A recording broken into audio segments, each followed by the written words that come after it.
Bismillah. Assalamualaikum warahmatullahi wabarakatuh.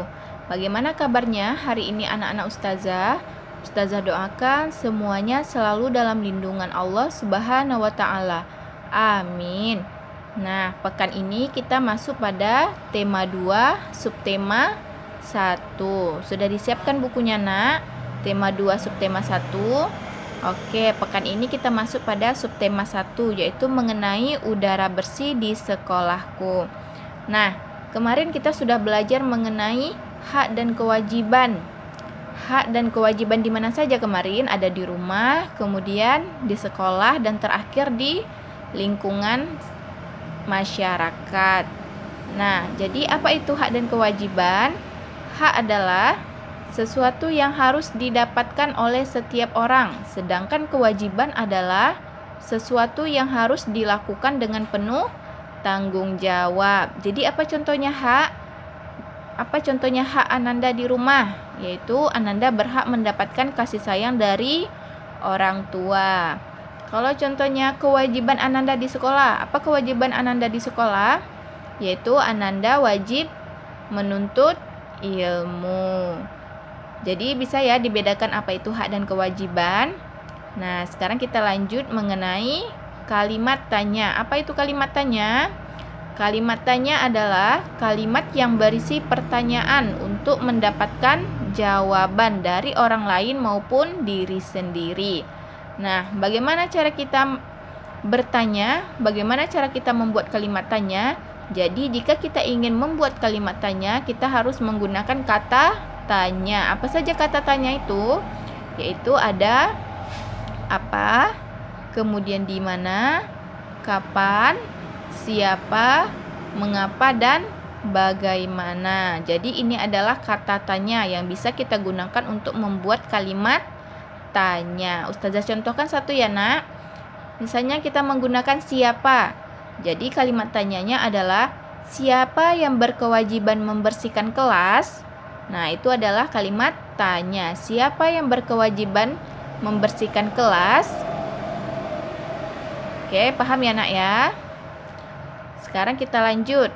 Nah, mengenai cara yang dapat dilakukan untuk menjaga udara di lingkungan sekitar agar tetap bersih. Bagaimana caranya untuk menjaga udara di lingkungan sekitar agar tetap bersih dan sehat? Yaitu dengan menanam pohon, kemudian menanam tanaman hias di sekitar rumah, lalu mengurangi asap kendaraan, dan bersepeda atau berjalan kaki jika menempuh jarak dekat. Jadi ini adalah beberapa cara yang dapat kita lakukan untuk menjaga udara di lingkungan agar tetap bersih dan sehat. Oke, sekarang kita masuk pada alat pernafasan pada makhluk hidup. Kalau manusia, kalau kita ini bernapas menggunakan paru-paru. Kemudian kalau ikan bernafas menggunakan insang. Selanjutnya burung bernafas menggunakan paru-paru dan memiliki pundi-pundi udara sebagai tempat penyimpanan udara pada saat terbang. Apalagi selanjutnya kata. Nah, kata dia hidup di dua lingkungan. Jadi ketika dia masih berudu, yaitu bernafas melalui insang. Setelah menjadi kata, ia bernafas menggunakan kulit. Oke, selain kata yang bernafas menggunakan kulit, apalagi contohnya yang lain, hewan yang lain?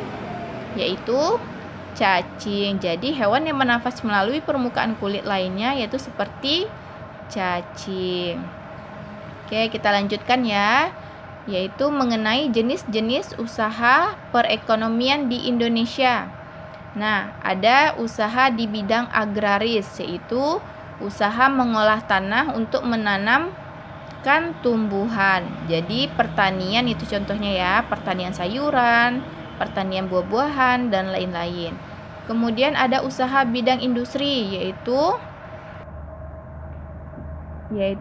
jenis usaha untuk menghasilkan barang baru atau mengolah bahan baku. Jadi contohnya usaha bidang industri ini adalah rotan atau daun pandan. Nah, dari rotan atau daun pandan ini bisa digunakan atau bisa dijadikan meja atau kursi. Selanjutnya, usaha perdagangan atau niaga. Nah, perdagangan atau niaga ya ini contohnya berdagang makanan, minuman, dan lain-lain ya. Nah, bagaimana cara kita bertransaksi menggunakan perdagangan ini? Yaitu menggunakan alat tukar seperti uang. Jadi kalau kita membeli makanan, minuman, yaitu menggunakan alat tukar seperti uang. Kemudian yang terakhir, usaha jasa, yaitu kegiatan untuk melayani kepada pihak lain. Apa contohnya usaha jasa? Yaitu seperti dokter, perawat, apalagi tukang cukur, dan lain-lain. Banyak lagi anak ya kalau usaha jasa. Oke, jadi ini adalah 4 jenis-jenis usaha perekonomian di Indonesia. Ada usaha agraris, bidang industri, perdagangan, dan jasa. Nah, sampai di sini materi kita pada tema 2, subtema 1. Ustazah doakan semoga Ananda paham materinya ya nak ya. Nah, jika belum paham silahkan diulangi lagi videonya, kemudian dibaca-baca lagi modul bukunya, dan jangan lupa dibaca rangkuman materi yang telah Ustazah buat. Ustazah sudahi. Assalamualaikum warahmatullahi wabarakatuh.